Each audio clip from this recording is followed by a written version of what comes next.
Wirya Carita mempersembahkan kisah karya S.H. Mintarja berjudul Sepasang Ular Naga di Satu Sarang. Selamat menikmati. Salam budaya.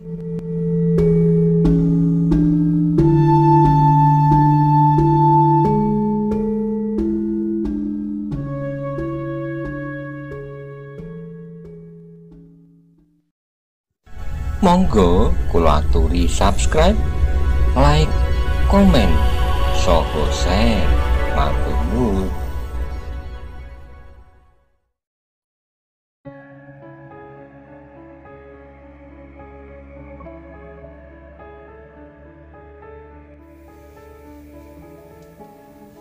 Demikianlah maka Lembu Ampal benar-benar telah menyatukan diri dengan Ronggowuni dan Maesa Cempaka. Semakin banyak ia mendapatkan ilmu dari padepokan terpencil itu, maka ia pun merasa semakin dekat dengan Ronggowuni dan Maesa Cempaka. Bahkan hatinya pun menjadi semakin terbuka atas segala peristiwa yang pernah terjadi di Istana Singosari. Dari Mahendra dan Witantra ia mendapat pengertian urut-urutan cerita tentang pimpinan pemerintahan sejak zaman Aku Tunggulametung, kematian Aku Tunggulametung, dan siapakah sebenarnya Nusapati dan Tohjoyo. Dengan demikian maka Lembu Ampal tahu pasti bahwa Ronggowuni dan Maesa Cempaka yang hampir saja dibunuhnya itu benar-benar memiliki hak atas tahta di Singosari. Ronggowuni dan Maesa Cempaka adalah keturunan dari seorang ibu, tapi berlainan ayah. Namun rasa-rasanya keduanya adalah orang yang paling pantas untuk memegang pimpinan di Singosari. Tohjoyo adalah jalur yang lain dari tahta Singosari, berkata Witantra pada Lembu Ampal. Meskipun Ken Umang sebenarnya lebih dekat dengan keluargaku daripada Ken Dedes, tetapi aku tidak dapat membenarkan keinginan yang telah membakar hatinya untuk menguasai tahta. Pembunuhan yang dilakukan bukan semakin memantapkan pemerintahan, tapi justru sebaliknya. Jika berhasil membunuh Ronggowuni dan Maesa Cempaka, maka adik-adik Nusapati yang lain tentu akan menjadi hantu yang menakutkan juga. Bagi Tohjoyo, mereka pun tentu akan dibunuhnya seorang demi seorang, sehingga ia merasa aman. Tetapi Tohjoyo untuk sepanjang hidupnya tidak akan pernah merasa tenang dan damai. Lembu Ampal mengangguk-anggukkan kepalanya. Ia menjadi semakin jelas menanggapi peristiwa yang hampir saja membuatnya tidak dapat tidur sepanjang umurnya. Jika demikian, bahkan Lembu Ampal pun kemudian berkata, apakah yang sebaiknya kita lakukan? Tentu kita tidak akan dapat membiarkan Tohjoyo menguasai tahta seterusnya. Kita akan menunggu sampai saatnya kita akan bertindak, jawab Witantra. Kita harus menunggu isyarat. Sampai saat ini Maesa Agni masih tetap berada di lingkungan Istana Singosari. Apakah ia mengetahui bahwa Ronggowuni dan Maesa Cempaka masih tetap hidup? Setiap saat aku dapat menemuinya tanpa kesulitan. Ia mengetahui semuanya yang telah terjadi. Ia mengetahui bahwa kau berada di sini sekarang ini. Oh, Lembu Ampal, berkata Witantra kemudian. Pada suatu saat kau harus mengenal jalan untuk menemui Maesa Agni itu. Dengan demikian maka kau pun akan dapat berbuat banyak bagi tegaknya kebenaran di Singosari. Lembu Ampal sama sekali tidak berkeberatan. Apalagi ia pun merasa mendapat kepercayaan dari Witantra dan Mahendra. Karena ia mengikuti petunjuk-petunjuk keduanya dengan baik dan latihan-latihan yang teratur, maka ilmu Lembu Ampal itu pun dengan cepatnya meningkat. Karena ia pun memiliki bekal yang kuat sebelumnya. Pada saatnya ketika ilmu Lembu Ampal sudah meningkat cukup banyak, sehingga Witantra menganggap bahwa ia sudah dapat dipercaya untuk ikut bersamanya, Maka dibawanya Lembu Ampal memasuki halaman istana Singosari untuk menemui Maeswagni di bangsanya. "Jadi kau sering melakukan hal itu?" bertanya Lembu Ampal. Witantra tersenyum. "Mengapa?" ia bertanya. "Kau memang luar biasa," berkata Lembu Ampal pula. "Kau pun akan dapat melakukannya, tidak ada kesulitan apa-apa.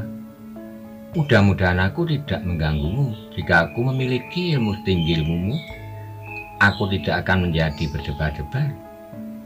Ilmumu sudah meningkat cukup jauh dan kau sekarang sudah meninggalkan senopati-senopati kawan-kawanmu dahulu.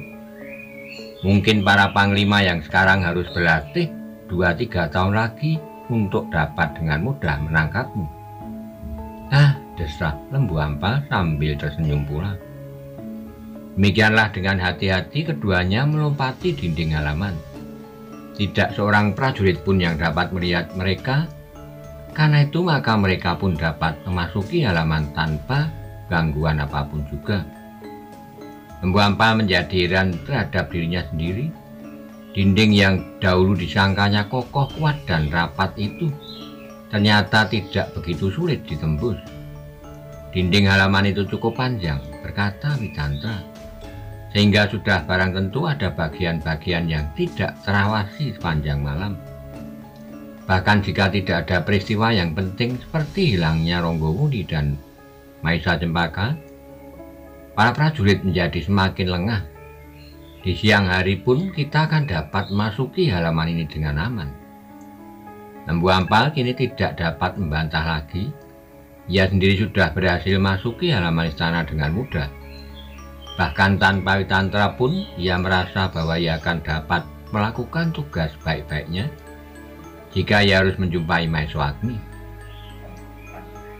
Ternyata Maeswagni kemudian menerima Lembu Ampal tanpa berprasangka apapun. Sambil tersenyum, Maeswagni berkata, "Aku sudah mendengar semuanya tentang kau." Lembu Ampal menundukkan kepalanya. "Aku pun bersyukur bahwa kau tidak terjerumus ke dalam kesalahan yang tidak termaafkan itu. Jika kau berhasil membunuh Ronggowuni dan Maisa Cempaka, maka kau akan segera berhadapan dengan kami. Aku, Witantra, dan Mahendra. Tapi lebih dari itu kau akan berhadapan dengan kebenaran." Lembu Ampal masih tetap berdiam diri, namun kata-kata Maeswagni itu rasa-rasanya menusuk langsung ke pusat jantungnya. Bahkan terasa tengkuknya meremang karenanya. Betapa ia akan hidup dalam ketegangan dan ketakutan jika pembunuhan itu dapat dilaksanakan. Untunglah bahwa kini ia justru dapat hidup dalam ketenangan dan kedamaian. Namun sebagai seorang ksatria maka ia tidak akan dapat tinggal diam di padepokan, seperti juga Ronggowuni dan Maisa Cempaka. Itulah bedanya ksatria dan orang-orang yang hidup utuh dalam pendekatan diri dengan Yang Maha Agung. Hubungannya dengan Maeswagni telah membuka persoalan baru di dalam hati Lembu Ampal. Darah ksatria yang ada di dalam dirinya telah mendidih kembali. Dalam persembunyiannya di halaman istana setiap kali ia masuk, ia selalu melihat prajurit-prajurit Singosari yang resah dan nampaknya kehilangan pegangan. Mereka berjaga-jaga dengan senjata telanjang. Namun mereka tidak lagi menyadari apakah yang sebenarnya sedang mereka lakukan itu. Dalam pada itu sebenarnya lah bahwa istana Singosari menjadi semakin suram. Tohjoyo yang kecewa tidak dapat menemukan ketenangan lagi di dalam hidupnya. Bahkan rasa-rasanya ia dapat melihat semakin jelas tentang dirinya sendiri. Tentang noda-noda yang melekat di dalam dirinya, terpercik oleh noda-noda yang mengotori ibunya. Sedangkan Kenumang rasa-rasanya menjadi hampir gila karena orang-orang yang telah dihubunginya masih belum berhasil membunuh Maeswagni. Bahkan sama sekali belum mendengar usaha yang telah dilakukan untuk membunuhnya. Dan dengan demikian maka rahasianya tidak akan tersebar luas. Tapi Kenumang yang dicengkam oleh kebingungan yang sangat menghadapi sikap Tohjoyo itu tidak pernah dapat berpikir bening lagi. Seandainya Maeswagni dengan sengaja menyebarkan lukisan tentang dirinya di antara para pemimpin Singosari, maka kabar itu tentu sudah merambat ke seluruh isi istana, bahkan seluruh Singosari. Orang gila itu harus mati, harus. Kadang-kadang ia menggeram, tetapi tidak seorang pun yang dapat melakukannya. Apalagi Tohjoyo sama sekali kehilangan segala gairah dan minat di dalam pemerintahan. Dalam keadaan yang demikian itulah maka Lembu Ampal pun dengan bulat telah mengabdikan dirinya pada Ronggowuni dan Maesa Cempaka. Ia sadar bahwa Tohjoyo tidak akan dapat bertahan lebih lama lagi duduk di atas tahta. Jika tidak segera ada perubahan terjadi di pemerintahan Singosari, maka Singosari akan benar-benar menjadi beku, atau sebaliknya akan koyak sama sekali. Berapa orang pemimpin pemerintahan, para panglima atau akuwu yang merasa dirinya kuat dapat saja menghimpun kekuatan untuk mendukungnya mengangkat diri menjadi Maharaja di Singosari, seperti Ki Narok yang saat itu menggantikan kedudukan Akuwu Tunggulametung di Tumapel yang memisahkan diri dari Kediri. Semua peristiwa itu tidak boleh terulang kembali, berkata Lembu Ampal di dalam hatinya. Karena itu maka Lembu Ampal pun mulai mengambil sikap. Ia memberanikan diri mengatakannya pada Maeswagni, niatnya untuk mengembalikan Ronggowuni dan Maesa Cempaka ke istana Singosari dengan aman. Aku dapat membunuh Tohjoyo dengan cara apapun juga, berkata Lembu Ampal. Tohjoyo dikelilingi oleh para panglima dan senopati, jawab Maeswagni. Sekarang dalam keadaan yang buram ini, Tohjoyo rasa-rasanya sudah tidak berbuat apa-apa lagi, kecuali menyesali dirinya sendiri.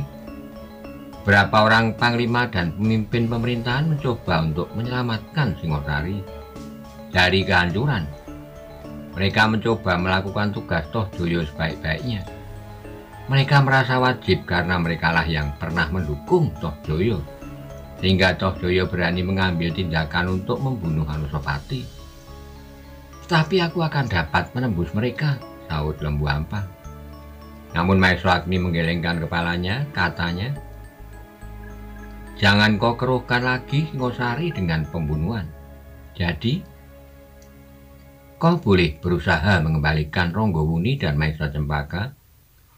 Aku akan membantunya, tetapi mereka harus kembali sebagai ksatria. Tidak seperti pencuri yang memasuki rumah orang lain di waktu malam, tidak dengan bersembunyi, dan dengan licik membunuh lawannya. Jika Ronggowuni dan Maesa Cempaka masih melakukannya, seperti yang pernah dilakukan oleh Ki Narok yang bergelar Sri Rajasa, oleh Anusapati dan kemudian oleh Tohjoyo, maka akan terjadi yang serupa pula atas mereka.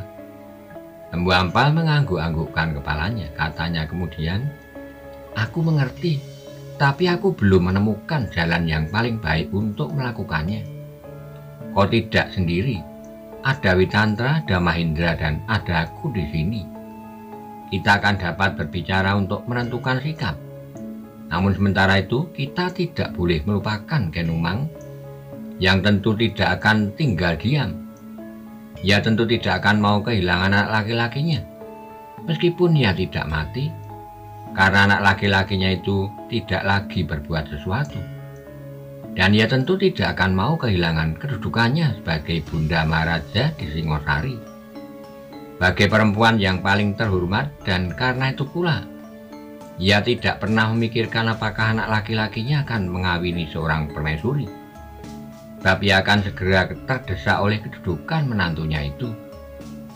Lembu Ampal mengangguk-anggukkan kepalanya. Ia memang sudah mendapat gambaran tentang keluarga Tohjoyo.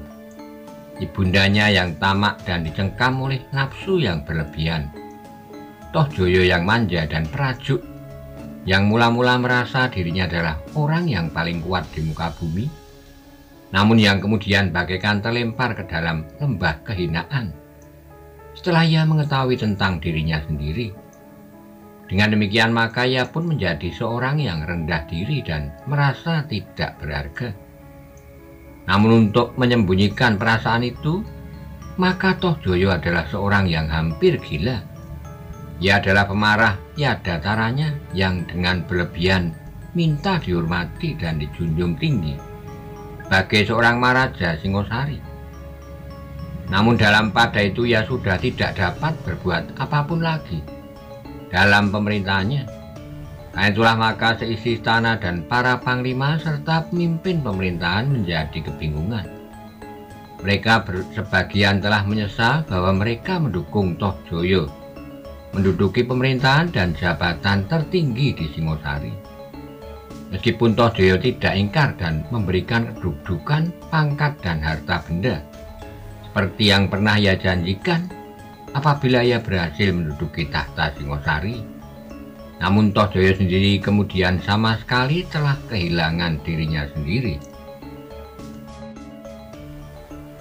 Ia terpukul oleh kenyataan tentang dirinya sendiri.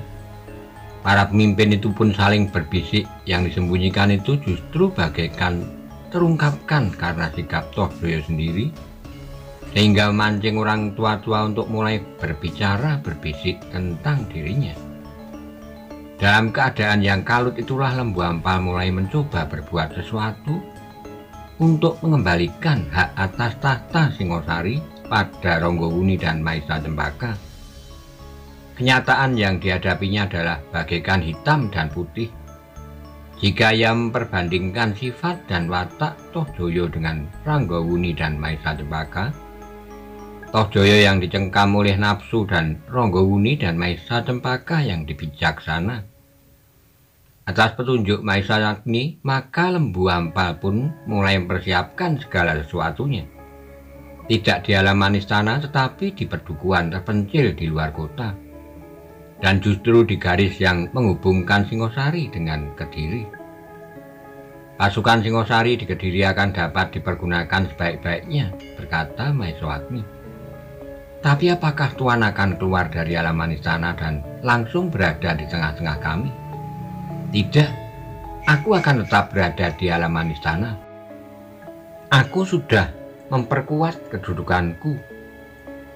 Pengawal-pengawal cukup kuat untuk melindungi aku. Keluarga Nusopati terdekat dan orang tua Ranggowuni dan Maisa Cempaka. Beberapa orang prajurit Singosari telah aku hubungi dan mereka adalah kawan-kawan yang setia.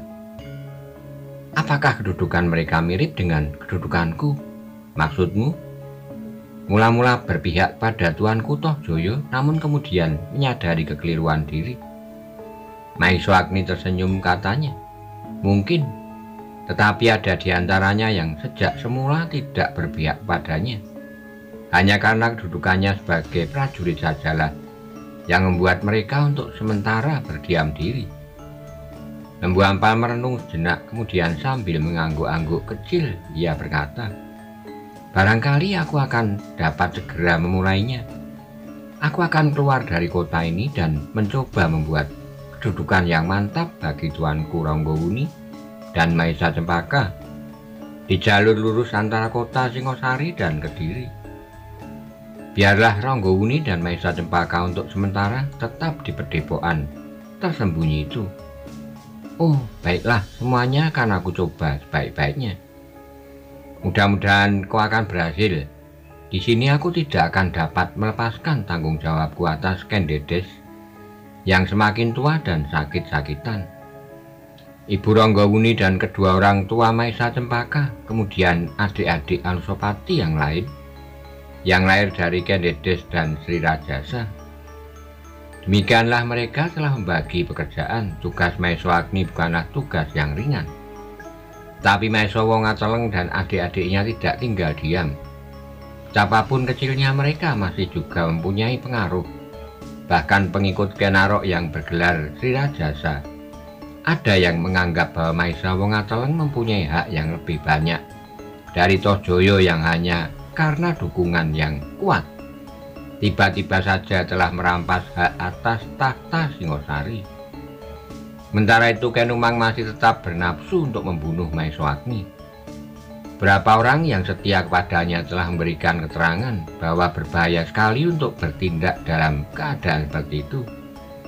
Tapi agaknya Ken Umang yang telah kehilangan pikiran beningnya itu tidak mau mengerti. Ia tetap bertekad untuk membinasakan Maeswagni cepat-cepatnya.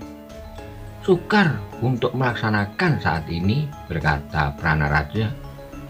"Aku tidak peduli, tapi jika kau tidak berhasil, aku justru berkata kepada Maeswagni bahwa kaulah yang mulai berpendapat bahwa Ranggowuni dan Maesa Cempaka harus dibunuh.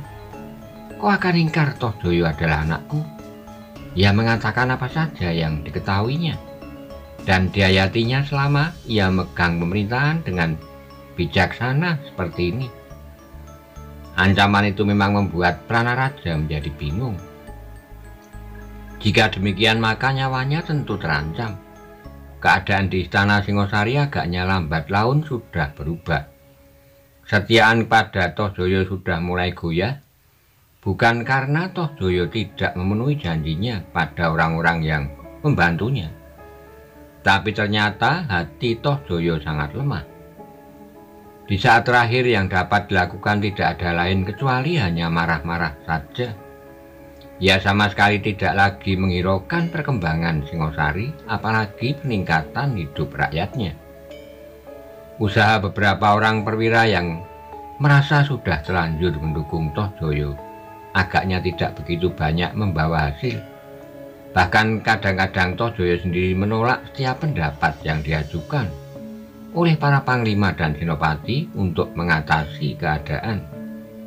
Perlahan-lahan para prajurit mulai berpaling pada Maeswagni. Ia adalah saudara tua Kendedes meskipun umurnya sudah menjadi semakin tua.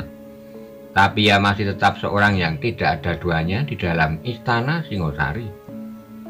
Arah pandangan yang lain adalah Maesa Wongateleng, yang masih tetap berada di halaman istana itu pula. Ia sama sekali tidak gentar jika pada suatu saat Tohjoyo akan mengambil tindakan apapun terhadapnya, seperti yang telah direncanakan untuk dilakukan atas anak lakinya, Maesa Cempaka. Namun demikian, belum ada seorang pun yang berani menyatakannya dengan berterus terang. Mereka pada umumnya masih diliputi oleh keraguan yang satu dengan yang lain. Karena ternyata bahwa Tohjoyo masih tetap seorang maharaja. Dalam pada itu Kenumang yang tidak sabar lagi masih saja selalu mendesak. Ia dihantui oleh tingkah lakunya sendiri yang diketahui dengan pasti oleh Maeswagni. Bagi Kenumang, Maeswagni adalah ular yang sangat berbisa. Dalam keadaannya, Kenumang masih mengharap Tohjoyo melupakan apa yang sudah didengarnya, tetapi jika Maeswagni masih hidup, maka ia justru dapat menambah lagi kecemaran tingkah laku di masa mudanya, bahkan sampai ia sudah berada di istana Singosari itu pula. Tapi tidak mudah untuk mendapatkan cara bagaimana menyingkirkan Maeswagni. Sementara itu di padepokan terpencil, Mahendra dan Lembu Ampal masih saja selalu menemani Ranggowuni dan Maesa Cempaka melatih diri. Dengan pesatnya keduanya maju di bidang kanuragan. Bahkan Lembu Ampal kadang-kadang bertanya kepada diri sendiri, cara yang manakah yang dipergunakan oleh Witantra dan Mahendra, sehingga mereka dengan mudah sekali dapat membentuk Ranggowuni dan Maesa Cempaka menjadi dua orang anak muda yang luar biasa. Atas pembicaraan antara Maeswagni, Witantra, Mahendra, dan Lembu Ampal, maka mereka pun mulai menyusun rencana untuk memulihkan kembali kekuasaan Singosari yang sebenarnya. Usaha untuk memerintah Singosari sebaik-baiknya sesuai dengan kepentingan rakyatnya, bukan semata-mata kekuasaan yang ada di tangan Tohjoyo tanpa arti apa-apa bagi Singosari sendiri. Untuk memulihkannya, maka Maeswagni telah menyerahkan Ranggowuni dan Maesa Cempaka pada Witantra yang mempunyai pengalaman yang cukup di dalam pemerintahan pada masa pemerintahan aku Tunggulametung di Tumapel. Pada suatu saat aku akan berada di antara mereka pula, berkata Maeswagni kemudian. Aku juga merasa perlu untuk memberikan sedikit tuntunan bagi mereka apabila mereka berhasil mendapatkan haknya kembali di Singosari. Demikianlah maka atas usaha Lembu Ampal, maka ia mendapatkan tempat yang tersembunyi di pinggir kota dengan menanggung kemungkinan yang berat Sehingga dengan demikian setiap saat Maeswagni dapat dengan diam-diam meninggalkan halaman istana dan berada di antara kedua anak-anak muda itu untuk memberikan banyak petunjuk-petunjuk tentang pemerintahan Singosari. Sementara itu bukan saja kedua anak-anak muda itulah yang dipersiapkan, tetapi pada suatu saat apabila diperlukan akan dapat timbul pertempuran antara para pengikut Tohjoyo dengan mereka yang setia kepada hak yang sebenarnya atas tahta Singosari. Dengan demikian tidak mustahil bahwa perang yang besar akan pecah di Singosari. Mudah-mudahan jika terpaksa timbul perang, Singosari tidak terkoyak karenanya. Jika terpaksa Singosari terbakar, ujungnya adalah kurban yang harus diberikan untuk kelak membangun Singosari yang jauh lebih besar dari Singosari yang sekarang, berkata Maeswagni. Meskipun tidak nampak sama sekali, tetapi sebenarnya lah bahwa persiapan-persiapan yang matang telah disusun. Ronggowuni dan Maesa Cempaka telah diberitahu apa yang akan dilakukan bagi kepentingan mereka. Dengan demikian maka mereka pun harus berusaha menyesuaikan diri. Tetapi bagaimana kemudian dengan Pamanda Tohjoyo? Bertanya Ronggowuni. Sudah barang tentu Pamanda Tohjoyo harus meninggalkan tahta, jawab Maeswagni. Apakah tidak ada jalan lain?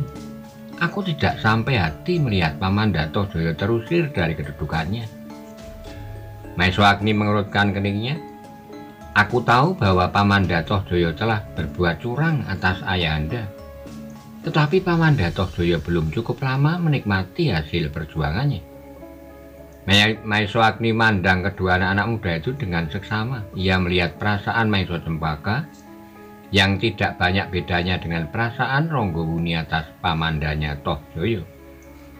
Ronggowuni dan Maesa Cempaka, berkata Maeswagni, perjuangan yang pantas dinikmati hasilnya meskipun bukan oleh dirinya sendiri, tetapi oleh mereka yang diperjuangkan, adalah perjuangan yang dilandasi atas hak dan kebenaran.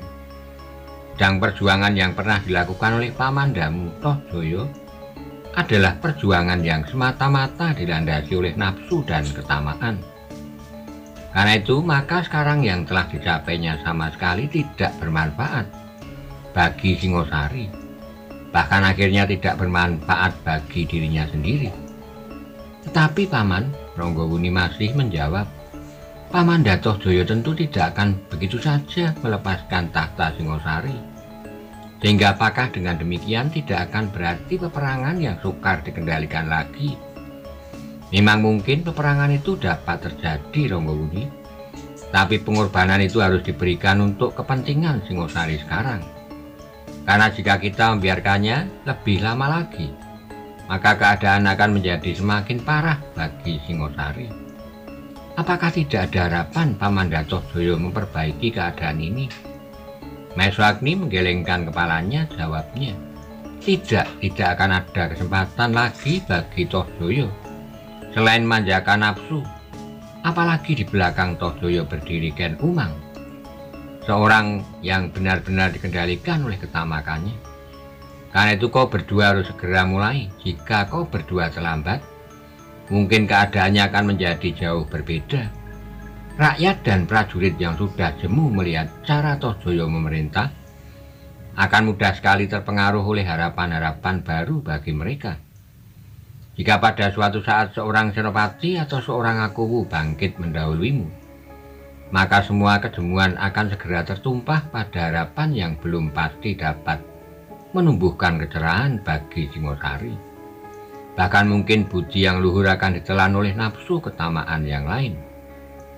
Ronggowuni dan Maesa Cempaka termangu-mangu sejenak, namun kemudian Maesa Cempaka berkata, Paman, apakah Paman yakin bahwa keadaan sekarang ini sudah ada pada puncak kesuraman bagi Singosari, sehingga perlu ada kejutan untuk menjernihkannya? Ya, jawab Maeswagni. Apalagi Tohjoyo sekarang sedang dicekam oleh gejolak perasaannya sendiri, sehingga sifat-sifatnya tidak lagi dapat diselami, bahkan oleh orang-orang yang dekat padanya. Ronggowuni menarik napas dalam-dalam, sekilas ditatapnya wajah Maesa Cempaka yang menegang. Ia sadar bahwa latar belakang hubungan keluarganya agak berbeda dengan hubungan keluarga antara Maesa Cempaka dengan Tohjoyo. Dalam hal itu, Maesa Agni sudah berterus terang kepada keduanya. Ia tidak mau melihat kekecewaan, kejutan, dan ketegangan perasaan terjadi kelak apabila mereka tidak melihat diri mereka sejak semula. Anusapati bergejolak ketika ia menyadari keturunannya bahwa ia bukan putra Sri Rajasa. Dan Tohjoyo pun kemudian membunuh Anusapati karena baginya Anusapati sama sekali bukan apa-apa, apalagi karena Anusapati telah membunuh Sri Rajasa pula. Anak-anak muda itu kelak tidak boleh dijangkiti penyesalan atau kekecewaan kelak. Mereka harus menyadari sejak semula, berkata Maesa Agni di dalam hatinya. Demikianlah mereka berada dalam kediaman sejenak. Semuanya menunggu pendapat Maesa Cempaka. Karena sebenarnya lah bahwa Tohjoyo adalah pamannya, Tohjoyo adalah saudara seayah dengan ayahandanya Maesa Wongateleng. Paman, berkata Maesa Cempaka. Kemudian sambil menundukkan kepalanya, aku mengerti bahwa Singosari memerlukan tangan yang kuat untuk merubah keadaan yang lesu seperti ini. Tapi aku tidak ingin melihat Pamanda Tohjoyo harus mengalami nasib seperti Maharaja yang pernah merintah Singosari sebelumnya. Pembunuhan itu harus dihentikan. Maksudmu? Bertanya Maesa Agni. Apakah kita harus menunggu atau kita harus berbuat sesuatu? Maesa Cempaka terdiam. Maesa Cempaka, berkata Maesa Agni. Sudah barang tentu bahwa akan terjadi sedikit benturan dengan pamandamu, aku yakin. Bagaimanapun juga pamanmu tidak akan dengan sukarela menyerahkan tahta. Tapi ia tentu tidak akan menerima seandainya kau berdua datang kepadanya untuk menyumbangkan tenaga dan pikiran. Betapapun kalian berbuat dengan jujur dan bersungguh-sungguh, tapi kalian akan tetap menjadi arah ujung pedang. Jika bukan Lembu Ampal, maka tentu akan ada orang lain yang mendapat perintah membunuh kau berdua. Maesa Cempaka merenung sejenak, kepalanya menjadi semakin tunduk. Maesa Cempaka, memang kau berada di simpang jalan yang sulit. Kau harus memilih arah yang sama-sama berat bagimu. Jika kau milih Singosari, kau harus melepaskan pamandamu.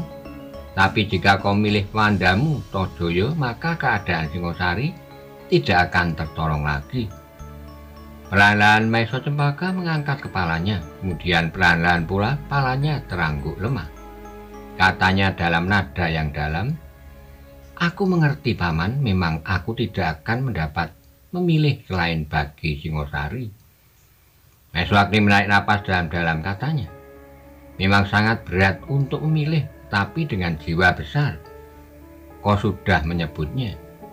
Maesa Cempaka menundukkan kepalanya lagi, seakan-akan ia sedang mencari di antara kedua kakinya. Ia sadar bahwa ia memang harus memilih Singosari yang dengan demikian harus mengorbankan pamannya Tohjoyo. Tetapi korban yang akan jatuh bukan hanya sekedar pamannya seorang diri, tapi tentu ada orang lain, prajurit-prajurit dan bahkan rakyat Singosari sendiri.